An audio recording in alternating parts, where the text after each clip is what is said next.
Hey guys, in this video I'll show you how to refill your Verizon prepaid phone.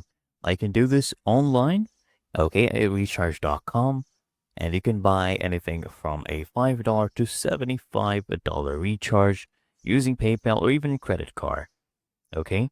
And you can also do this through the Recharge app. So what you do is you download the recharge.com app on the App Store or Google Play Store, select Verizon and the amount that you want, and you can pay with 30 plus payment methods, 60 plus currencies. And after you're done with that, okay, you will actually get the code. And usually it's either a 10-digit or 15-digit PIN. So to redeem this, okay, it's very easy. You send a message to Verizon Pay, VZ Pay. So this is their number, 89729.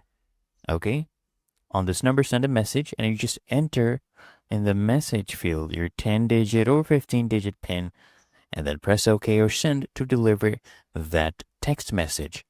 And you will basically refill your prepaid Verizon phone.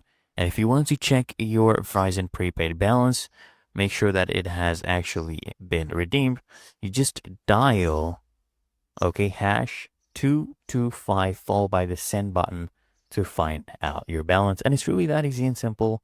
So I hope this guide provided value to you. And if it did, consider smashing that like button, as well as subscribing to frequently asked questions. And I'll see you in the next one.